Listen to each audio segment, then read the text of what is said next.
Hello guys, welcome back to my YouTube channel Standout Classes. So today I'm going to continue chapter 2 that was basics of macroeconomics. इससे पहले मैं part 1 इसका already update कर चुकी हूँ, upload कर चुकी हूँ. I'm so sorry. So let's get started.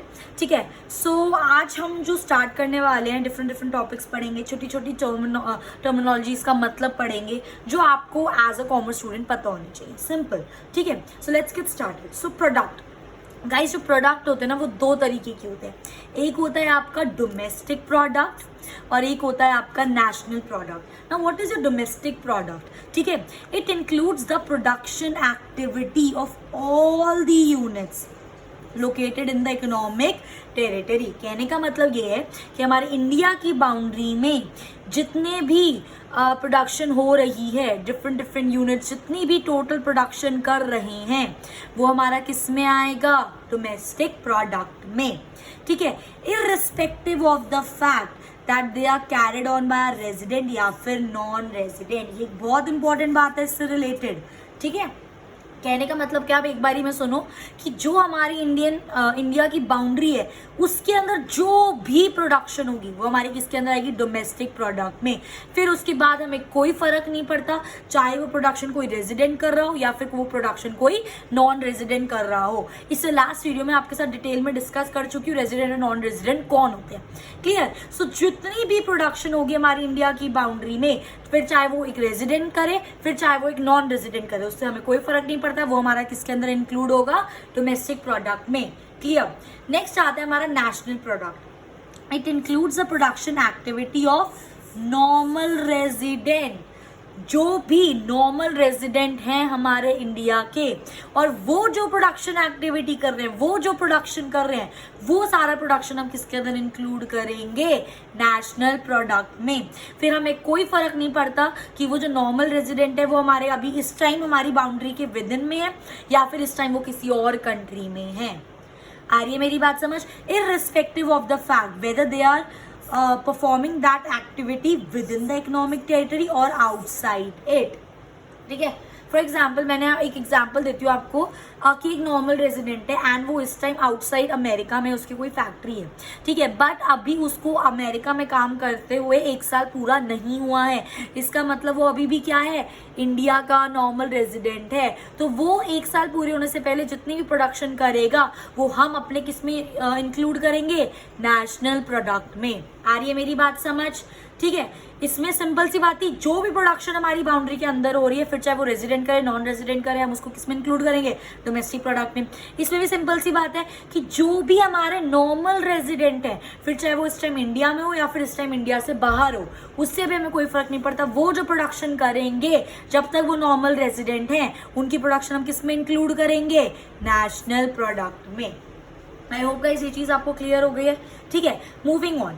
Income भी दो तरह की होती है. एक होती है हमारी फैक्टर इनकम और एक होती है हमारी ट्रांसफर इनकम.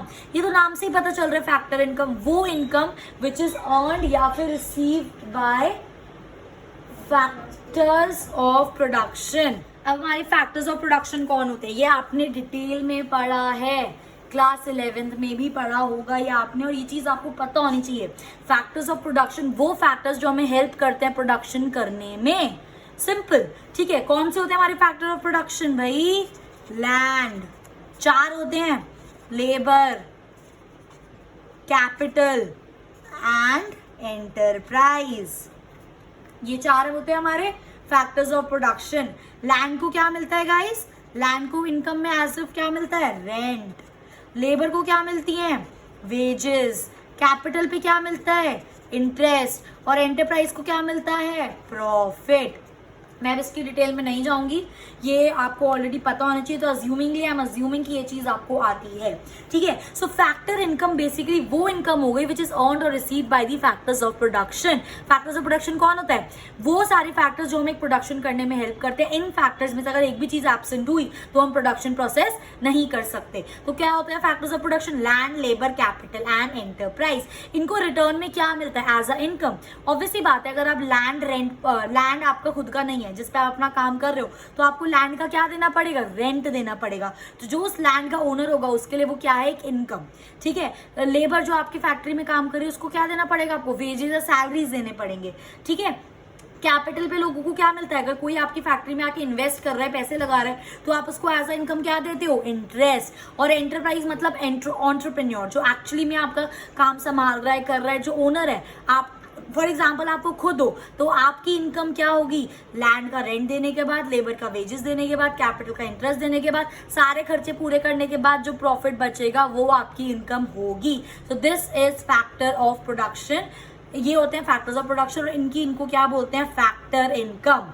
ठीक है, so income which is received by the factors of production. And हमेशा याद रखना, ये भी जो भी इनकम होती है आपकी फैक्टर्स ऑफ प्रोडक्शन की, it is included in the national income. Clear guys? Okay, next हमारी टाइप ऑफ इनकम होती है ट्रांसफर इनकम। ठीक है, transfer income which is receive without rendering any service. अगर मैं आपको एक वर्ड बोलूंगी ना, आपको ये समझ आ जाएगा, यूनिलैटरल ट्रांसफर। मैंने ये चीज आपके साथ डिटेल में डिस्कस करी थी फॉरेन और बैलेंस ऑफ पेमेंट वाले पूरे चैप्टर में। यूनिलैटरल का मतलब क्या होता है, वन साइड ट्रांसफर। तो वही होती है हमारी ट्रांसफर इनकम, जिसके लिए कोई बंदा कोई सर्विस प्रोवाइड नहीं कर रहा। इसमें तो ये सर्विस प्रोवाइड कर रहे हैं ना, लैंड जगह दे रहा है, लेबर अपना काम कर रहे हैं, कैपिटल पैसों का काम पूरा कर रहा है और एंटरप्रेन्योर चीजें मैनेज कर रहे हैं। तो ये अपनी सर्विसेज प्रोवाइड कर रहे हैं, तब इनको इनकम मिल रही है। पर ट्रांसफर पेमेंट में कोई अपनी सर्विस प्रोवाइड नहीं कर रहा है, बस हम उनको इनकम दे रहे हैं। आप सोचोगे ऐसी कौन सी इनकम होती है, फॉर एग्जाम्पल पेंशन। जब लोग रिटायर हो जाते हैं, ठीक है, उसके बाद वो काम नहीं करते बट तब भी उनको इनकम मिल रही है, तो दैट इज ट्रांसफर इनकम। मतलब without rendering any service you are getting the income. हमेशा इट इज वन साइडेड, क्योंकि रिटर्न में कोई सर्विस या कोई पेमेंट कुछ नहीं आ रहा है, बस आपको आपकी इनकम मिल रही है। इसलिए इसको क्या बोलते हैं, unilateral transfer which is receive without rendering any service, they are unilateral. जैसा कि मैंने अभी आपको बताया, it is not included in the national income. याद रखना, क्योंकि ये सर्विस दे रहे हैं, इन्होंने कमाया है, इसलिए हम इसको नेशनल इनकम में लिख रहे हैं। क्योंकि ये कोई सर्विस नहीं दे रहे, काम कर चुके, उसके बाद वन साइड ट्रांसफर है, हमें रिटर्न में कुछ नहीं मिल रहा है, इसलिए हम इसको अपनी नेशनल इनकम में कंसिडर नहीं करते। बिकॉज एक और रीजन क्यों नहीं करते, because it is not related to production. Clear मेरी बात? ठीक है, it can be received from abroad और from within the country. हो सकता है कोई मुझे ट्रांसफर इनकम बाहर से आई है, हो सकता है कोई ट्रांसफर इनकम मुझे विद इन द कंट्री में से ही मिली है, क्या फर्क पड़ रहा है इसमें, पर वन साइड है ना। फॉर एग्जाम्पल आपका ओल्ड पेंशन हो गया, कोई स्कॉलरशिप हो गया, कोई पॉकेट मनी हो गया। ठीक है, सबसे बेस्ट पॉकेट मनी तो एक अच्छा एग्जाम्पल है ही। ऑब्वियसली बात है, किसी बच्चे ने कुछ नहीं कर, उसके पेरेंट्स उसको पॉकेट मनी दे रहे, that is a transfer income. और इसलिए हम इसको नेशनल इनकम में इंक्लूड नहीं करेंगे, क्योंकि उसने कुछ प्रोडक्शन से रिलेटेड काम नहीं करा, पेरेंट्स बस उसको उसकी पॉकेट मनी प्रोवाइड कर रहे हैं फॉर हिज और हर एक्सपेंसेस। सिंपल। ठीक है, सबसे बड़ा एग्जाम्पल होता है इसका tax which is received, it's not paid. Tax हमेशा गवर्नमेंट रिसीव करती है, tax which is received by the government. खुद सोचो, गवर्नमेंट को जो टैक्स मिल रहा है उसके लिए वो कोई सर्विसेज प्रोवाइड नहीं कर रही है, ठीक है, उसको टैक्स मिल रहा है, तो वो उसकी क्या है, एक ट्रांसफर इनकम है। सिमिलरली गवर्नमेंट सब्सिडीज प्रोवाइड करती है। सब्सिडीज मतलब चीजें मार्केट प्राइस से कम रेट पर देती है आपको, तो वो जो सब्सिडीज प्रोवाइड कर रही है, अगेन वो क्या है, ट्रांसफर इनकम। गवर्नमेंट दे रही है, आप उसको कुछ सर्विसेज नहीं दे रहे उसके रिटर्न में। तो सबसे बेसिक एग्जाम्पल होता है taxes which are received by the government and subsidies which are given by the government. I hope guys ये चीज आपको क्लियर है। Clear? So factor income done, transfer income done, domestic product done, national product done. Moving on, next अब हम एक difference पढ़ते हैं which is current transfer and capital transfer. Current transfer is again this transfer income and capital transfer. Capital ये चीज मैंने आपके साथ डिस्कस करी हुई है, कैपिटल गुड्स, कंज्यूमर गुड्स, है ना, कोई बात नहीं, उसके बारे में अगर किसी स्टूडेंट को नहीं पता तो हम आगे भी डिटेल में बात करेंगे, तो कोई टेंशन वाली बात नहीं है। स्टार्ट करते हैं current transfer and capital transfer. ठीक है, करंट ट्रांसफर मतलब ये जो आपकी ट्रांसफर होती है, ये हम एक्चुअली किस में से देते हैं, अपनी इनकम में से आती है। फॉर एग्जांपल पेंशन ले लो। पेंशन क्या होता है गाइस, जो कोई एम्प्लॉय काम कर रहा है, हमेशा आपने सुना होगा उसको सैलरी उसकी थोड़ी कट कर मिलती है, तो वो जो अमाउंट काटते हैं वो स्टोर करते रहते हैं, ताकि जब वो रिटायर हो तो हर महीने उसमें से कुछ कुछ अमाउंट उनको मिलता रहे। अगेन अगर आपके मम्मी पापा आपको पॉकेट मनी दे रहे हैं तो वो किस में से दे रहे हैं, अपनी इनकम में से ही तो दे रहे हैं ना। दैट्स वाई ये जो करंट ट्रांसफर होते हैं they are made out of the incomes, and जो कैपिटल ट्रांसफर होते हैं they are made out of the wealth. That means wealth means कोई एक्स्ट्रा एक्स्ट्रा कोई आपके पास प्रॉफिट हो, कुछ भी एक्स्ट्रा यार, मतलब नॉट अपार्ट फ्रॉम इनकम, कोई आपके पास एक्स्ट्रा बेनिफिट हो, एक्स्ट्रा प्रॉफिट हो, उसके अंदर से हम लोग अपना क्या प्रोवाइड करते हैं, कैपिटल ट्रांसफर। ये जो करंट ट्रांसफर होते हैं ये रेगुलर होते हैं नेचर में, ये क्या होते हैं, रेगुलर होते हैं नेचर में। पर ये जो कैपिटल ट्रांसफर होते हैं जरूरी नहीं है रेगुलर हो, ये क्या हो, ये इरेगुलर भी हो सकते हैं, ठीक है। करंट ट्रांसफर बेसिकली हम किस लिए करते हैं, कंजम्पशन प्रोसेस के लिए। यूजुअली कंजम्पशन के लिए दिया जाता है इनकम का कुछ पार्ट किसी सेकंड पार्टी को या किसी सेकंड पर्सन को। सिमिलरली कैपिटल ट्रांसफर, कैपिटल, जब भी वर्ड कैपिटल आ जाए ना हमेशा समझना कोई ऐसी चीजें, फॉर एग्जाम्पल मशीन वगैरह which are used to process consumer goods. एक छोटा सा कॉन्सेप्ट बताती हूँ आपकी नॉलेज के लिए। दो तरह के गुड्स होते हैं, एक होता है कंज्यूमर गुड, एक होता है कैपिटल गुड्स। तो कंज्यूमर गुड्स वो गुड्स होते हैं जो डायरेक्टली कंज्यूमर कंज्यूम करते हैं, और कैपिटल गुड्स वो गुड्स होते हैं जो हेल्प करते हैं कंज्यूमर गुड्स को प्रोड्यूस करने में। आ रही है मेरी बात समझ, ठीक है। सो कैपिटल, ऑब्वियसली बात है, अगर हम कोई चीज कैपिटल ट्रांसफर कर रहे हैं, ठीक है, जब हम कैपिटल ट्रांसफर दे रहे हैं तो वो हम कैपिटल फॉर्मेशन के लिए दे रहे हैं, कि जो हम पैसे दे रहे हैं वो आगे यूज हो किसी फर्दर प्रोडक्शन प्रोसेस में। समझ रहे हो मेरी बात, क्या बोल रही हूँ, सिंपल, इंपॉर्टेंट नहीं था ज्यादा ये चीज, बट स्टिल मेरे को तो पढ़ाना ही है आपको, ठीक है। अब ये चीज इंपॉर्टेंट है, जब हमने पढ़ लिया कि फैक्टर इनकम क्या होता है, हमने पढ़ लिया ट्रांसफर इनकम क्या होता है, तो उसके बीच में डिफरेंस ऑल दो हम लोगों को आता है, ठीक है, but still we have to discuss, ठीक है। फैक्टर इनकम क्या होता है, विच इज रिसीव, ऑब्वियसली बात है जब आप कोई सर्विसेज प्रोवाइड कर रहे हो तब आपको जो इनकम मिल रही है that is your factor income, और इसके अंदर जो हमें इनकम मिल रही है हम उसके लिए कोई सर्विसेज प्रोवाइड नहीं करते। तो पहला डिफरेंस तो यही हो गया, receive without rendering any production services, it is included. हम इसको नेशनल और डोमेस्टिक, नेशनल इनकम और डोमेस्टिक इनकम दोनों में इंक्लूड करते हैं। अभी बताया था मैंने क्या होता है नेशनल प्रोडक्ट और डोमेस्टिक प्रोडक्ट, इसमें कोई डाउट नहीं होना चाहिए, ठीक है। इसको हम दोनों में इंक्लूड करते हैं, बट जो आपकी ट्रांसफर इनकम है it is not included neither in domestic income nor in national income. ना ही हम इस वाली ट्रांसफर इनकम ना ही हम नेशनल इनकम में इंक्लूड करते हैं, ना ही हम डोमेस्टिक इनकम में इंक्लूड करते हैं। रीजन, बिकॉज इसके अंदर जो आपका प्रोडक्शन प्रोसेस है वो नहीं होता, सिंपल, ठीक है। ये अर्निंग कॉन्सेप्ट है, सर्विसेज दे रहे हो, पैसा मिल रहा है, अर्न कर रहे हो। ये रिसीव कॉन्सेप्ट है, कोई सर्विस नहीं दे रहे, बस पैसा मिल रहा है, clear. It is received by कौन, factors of production which is land, labour, capital, enterprise, and it is received by household या फिर गवर्नमेंट। गवर्नमेंट का एग्जाम्पल तो मैंने आपको दे दिया था, हाउस होल्ड, यार एक बच्चे को पेरेंट्स से पॉकेट मनी दी तो हाउस होल्ड का पार्टी तो होगा वो, ठीक है। इसमें एग्जाम्पल क्या हो गया, rent, wage, interest, profit, land, labour, capital, enterprise या फिर एंटरप्रेन्योर। इसमें ओल्ड एज पेंशन या फिर स्कॉलरशिप, सिंपल, क्लियर। कितना ज्यादा सिंपल कॉन्सेप्ट था, ठीक है। तो अभी तक हम लोगों ने पढ़ लिया इनकम दो तरह की, प्रोडक्ट दो तरह के। अब मैं आपको पढ़ाने वाली हूँ गुड्स, जो आपने सुना होगा दो तरह की, एक होते हैं हमारे फाइनल गुड्स और एक होते हैं हमारे इंटरमीडिएट गुड्स, ठीक है। फाइनल गुड्स कौन से गुड्स होते हैं गाइस, फाइनल गुड्स वो गुड्स होते हैं जो एट लास्ट कंज्यूमर कंज्यूम कर रहे हैं, ठीक है। फॉर एग्जाम्पल आप मार्केट जाते हो, ठीक है, आपने वहां से चिप्स लिया या कुछ भी ऐसी कोई भी आपने आइटम ली जो आप डायरेक्टली खाओगे, अब आप उसको आगे फर्दर बेचोगे नहीं, आपने वो चीज अपने खुद के कंजम्पशन के लिए खरीदी है, that is a final good. And intermediate goods वो गुड्स होते हैं जो कोई खरीदता है, फिर उसको आगे प्रोसेस करता है, फिर वो आगे बेची जाती है। बात समझ आ रही है मेरी बात, मतलब इंटरमीडिएट गुड्स को आप डायरेक्टली कंज्यूम नहीं कर सकते क्योंकि वो फाइनली अभी प्रोड्यूस नहीं हुए हैं। इनका मैं अभी आपको एग्जांपल दूंगी, पहले स्टार्ट करते हैं। So final goods are used for either consumption और इन्वेस्टमेंट। अगर हम फाइनल गुड्स की बात कर रहे हैं तो या तो लोग उनको कंजम्पशन के लिए खरीद रहे हैं या फिर लोग उनको इन्वेस्टमेंट के लिए खरीद रहे हैं। ऑब्वियसली बात है, कंजम्पशन के लिए कौन खरीदेगा, हाउस होल्ड, और इन्वेस्टमेंट के लिए कौन खरीदेगा, फर्म्स या फिर कंपनीज, है ना। तो अगर कोई हाउस होल्ड कोई गुड फाइनल कंजम्पशन के लिए खरीदा है वो भी एक फाइनल गुड है। हो सकता है वो कोई फाइनल गुड किसी फर्म या किसी कंपनी ने खरीदा हो, है ना, तो वो भी हमारा क्या होता है, एक फाइनल गुड होता है। फॉर एग्जाम्पल मशीन, अगर एक मशीन है बनी बनाई, ठीक है, अब उस मशीन को एक फर्म ने खरीदा क्योंकि उस मशीन को, उस फर्म को अपनी इंडस्ट्री, अपनी फैक्ट्री में इंस्टॉल करना है आगे प्रोडक्शन प्रोसेस के लिए।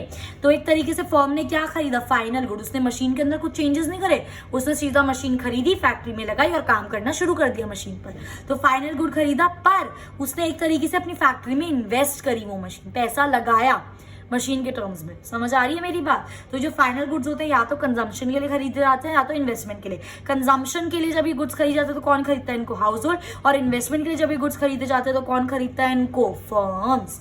क्लियर हुई मेरी बात? ठीक है।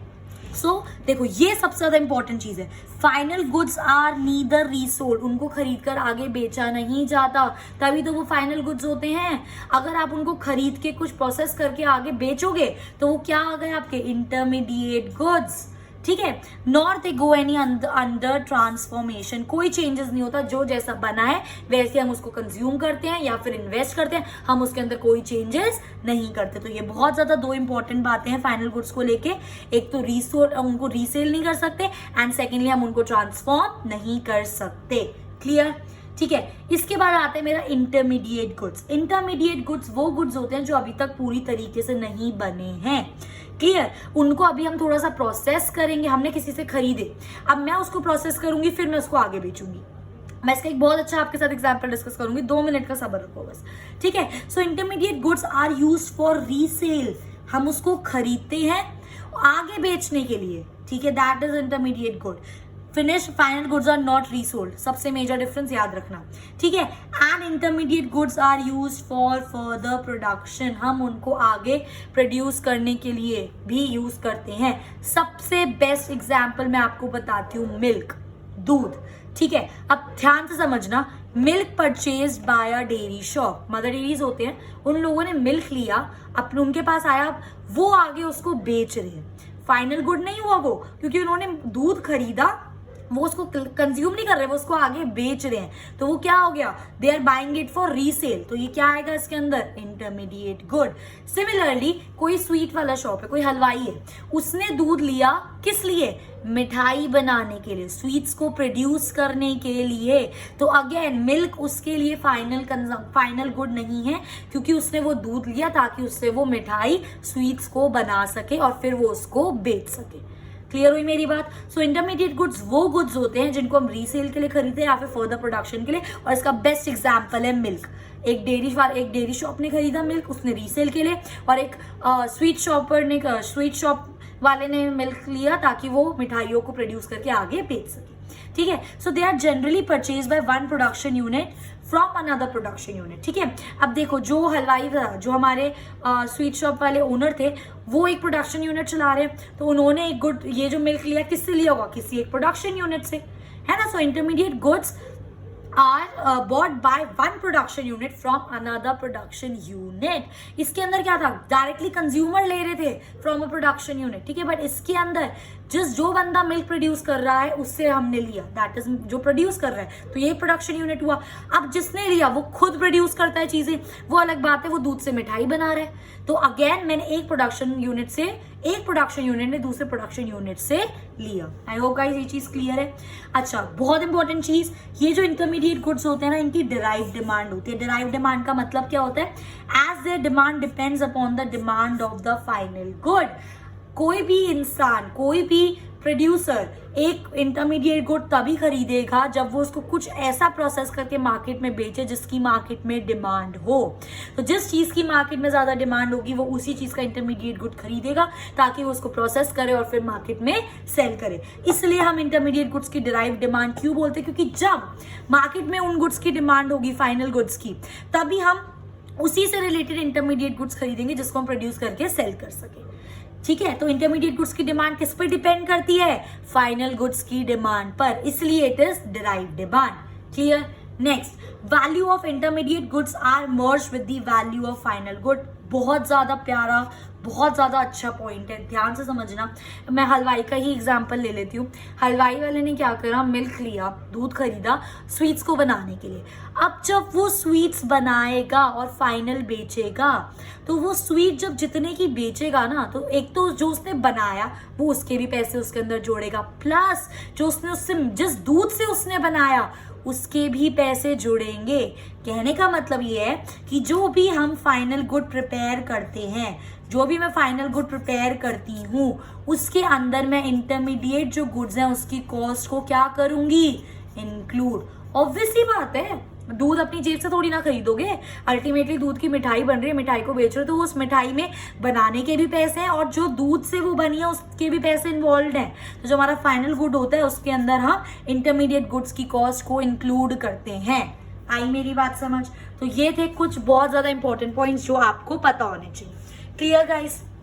मूविंग ऑन, एक बहुत अच्छी बहुत प्यारी चीज लिखी है मैंने यहाँ पर, that purchase of building machinery etcetera. अगर आप मैं एक बिल्डिंग खरीद रही हूँ, मैं एक मशीनरी खरीद रही हूँ फॉर एग्जाम्पल, अब ये आपके क्वेश्चन है यहाँ पर आना चाहिए था माइंड में, क्योंकि जब एक फर्म वाले ने मशीन खरीदी तो उसने उसको फर्दर प्रोडक्शन के लिए यूज करा, पर मैंने ये इसको यहाँ पे किसके अंदर लिखा है, फाइनल गुड्स के अंदर। सिमिलरली मैंने यहाँ पर बोला अगर मैं कोई गुड फर्दर प्रोडक्शन के लिए यूज करूँ तो मैं उसको इंटरमीडिएट गुड्स में लूँ। क्या ये दोनों बातें, क्या कंफ्यूजन है? उसका आंसर यहाँ पर है। सो परचेज ऑफ बिल्डिंग या machinery are not intermediate purchase. अगर आप कोई बिल्डिंग खरीद रहे हो या आप कोई मशीन खरीद रहे हो, वो आपकी इंटरमीडिएट परचेज नहीं है। उसका एक रीजन है, वो रीजन ये है कि जो हम मशीन या जो हम बिल्डिंग ले रहे हैं, फॉर एग्जाम्पल मैंने बिल्डिंग ली अपनी फैक्ट्री को स्टार्ट करने के लिए, अब जो मैं उस फैक्ट्री में जो प्रोडक्शन कर रही हूँ, मैं बिल्डिंग का अमाउंट थोड़ी लगा रही हूँ। मैंने अभी क्या बोला था, एक मिठाई वाला मिठाई बना रहा है तो उसके अंदर दूध के पैसे जोड़ के उसको बेचेगा, सिंपल सी बात है। पर अगर मैं एक बिल्डिंग खरीद रही हूँ, मैं एक फैक्ट्री खरीद रही हूँ, फॉर एग्जाम्पल मैंने 2 करोड़ की फैक्ट्री खरीदी है, अब मैं जो भी उसके अंदर प्रोडक्शन कर रही हूँ, फॉर एग्जाम्पल मैं कपड़े बना रही हूँ उस फैक्ट्री के अंदर, अब जब मैं वो कपड़े बेचूंगी मैं उसमें ये 2 करोड़ का जो अमाउंट है वो इंक्लूड नहीं करूंगी। मतलब जो मेरा फाइनल गुड कपड़े जो मैं बना रही हूँ उसके अंदर ना ही मैं बिल्डिंग का अमाउंट इंक्लूड कर रही हूँ, ना ही मैं मशीनरी का अमाउंट इंक्लूड कर रही हूँ। इसलिए हम बिल्डिंग और मशीनरी को क्या नहीं मानते, इंटरमीडिएट गुड्स नहीं मानते। अगर हम बिल्डिंग या मशीनरी खरीदते तो वो हमारा इंटरमीडिएट गुड नहीं है, क्योंकि उनकी जो कॉस्टिंग है वो हम फाइनल गुड्स में इंक्लूड नहीं कर रहे। यही बस एक रीजन है, क्योंकि हम उनको फर्दर प्रोडक्शन के लिए तो यूज कर रहे हैं, बट उनको हम फाइनल गुड्स में कॉस्टिंग में ऐड ऑन नहीं कर रहे। सिर्फ एक यही रीजन है जिसकी वजह से वो इंटरमीडिएट गुड्स नहीं है। आई मेरी बात समझ? ठीक है, ओके। उसके बाद अगेन मैंने एक बहुत अच्छी चीज लिखी है यहाँ पे, गुड्स हो गए लाइक ट्रक्स हो गए, एयरक्राफ्ट्स हो गए, व्हीकल्स हो गए, which are purchase by the government. Government बार बार बोल रही हूँ, गवर्नमेंट। अगर कोई ट्रक, कोई एयरक्राफ्ट, कोई व्हीकल खरीद रही है, किस लिए? मिलिट्री पर्पस के लिए, सेना के लिए, आर्मी के लिए, ठीक है, तो वो हमारा किस में आएगा? इंटरमीडिएट गुड्स में आएगा। क्यों? इसको फाइनल कंजम्पशन में आना चाहिए था अगर हम अपना लॉजिक से चले, पर ये इंटरमीडिएट गुड्स में इसलिए आ रहा है क्योंकि वो जो आर्मी है, जो सेना है, वो एयरक्राफ्ट व्हीकल्स को यूज कर रही है अपनी सर्विसेज प्रोवाइड करने के लिए, और उनकी सर्विस क्या है? देश की रक्षा करना, देश को प्रोटेक्ट करना, ठीक है। वो चीजें यूज कर रहे हैं अपनी सर्विसेज प्रोवाइड करने में, इसलिए उन ट्रक्स, उन एयरक्राफ्ट, उन व्हीकल्स को हम क्या मानते हैं? Intermediate goods. आ रही है मेरी बात समझ? देखो यहाँ पे लिखा है, as they are used to produce the defence services. Clear? Okay, so यहाँ पर हमारा टॉपिक खत्म होता है फाइनल गुड्स और इंटरमीडिएट गुड्स का, एंड आई होप मैंने ये चीज़ आपको डिटेल में अच्छे से क्लियर करी है। अगर किसी स्टूडेंट को कोई भी डाउट है तो वो मुझे कमेंट सेक्शन में करके पूछ सकते हैं मुझसे, ठीक है। तो इस वीडियो का लास्ट टॉपिक है guys, how to classify goods as final and intermediate goods. अब हमें पता कैसे चलेगा कि जो हम गुड ले रहे हैं वो फाइनल है, इंटरमीडिएट है? सीधी सी एक बात है इसके अंदर, कुछ इसमें कुछ रॉकेट साइंस नहीं है, कुछ इतना डिफिकल्ट नहीं है। जो गुड आप यूज कर रहे हो, मतलब जो बंदा जिस गुड को यूज कर रहे है, उस गुड को वो जो यूज कर रहा है, I am so sorry, puzzling हो रही है मेरे वर्ड्स की इस टाइम, सॉरी, ठीक है। तो वो बंदा जो उस गुड्स को यूज, उसके यूज पर डिपेंड करता है। पहले पढ़ लेती हूँ फिर समझाती हूँ बात, ठीक है। A commodity can be final as well as a intermediate good. एक कमोडिटी, आप समझो, एक जो कमोडिटी है वो किसी एक पर्सन के लिए फाइनल कंजम्पशन भी हो सकती है, और वही सेम कमोडिटी किसी और पर्सन के लिए इंटरमीडिएट गुड भी हो सकता है। सो ये जो डिसीजन है कि वो फाइनल गुड है या फिर वो इंटरमीडिएट गुड है, ये डिपेंड करता है कि वो जो बंदा है उसको कैसे यूज कर रहा है। खुद सोचो ना, अगर ये बंदा कोई गुड खरीद रहा है डायरेक्टली खुद कंज्यूम करने के लिए, तो क्या हो गया? ये फाइनल गुड। पर अगर यही कमोडिटी किसी और बंदे ने खरीदी कुछ और प्रोड्यूस करने के लिए, तो ये क्या बन गई? Intermediate good. तो अल्टीमेटली यूज जो है उस गुड का उस पर डिपेंड करता है कि आपका जो गुड है वो फाइनल गुड है, इंटरमीडिएट गुड है। इसका एक बहुत बहुत बहुत अच्छा एग्जाम्पल है, दैट इज शुगर। ठीक है, चीनी। अब खुद सोचो, जो एक स्वीट मेकर, अगेन हलवाई चीनी खरीद रहा है, अब चीनी वो अपने घर के लिए नहीं खरीद रहा, वो चीनी खरीद रहा ताकि वो मिठाई बना सके। मतलब उसने चीनी खरीदी मिठाई बनाने के लिए, उसको प्रोसेस करके फिर आगे सेल करा, तो वो स्वीट शॉपकीपर के लिए क्या बन गई, intermediate good. But at the same time अगर आप या मैं चीनी खरीद रहे हैं, हम लोग अपनी डायरेक्ट कंजम्पशन के लिए घर में लाई चीनी उसके लिए यूज कर रहे हैं, तो वही चीनी हमारे लिए क्या बन गई, फाइनल गुड। तो उस गुड के यूज पर डिपेंड करता है कि वो इंटरमीडिएट गुड है या फिर वो फाइनल गुड है। आई होप गाइज ये चीज आपको क्लियर हो गई है। In the next video I will be discussing आगे के topics. So if you like my video please do like, share and subscribe and thanks for watching.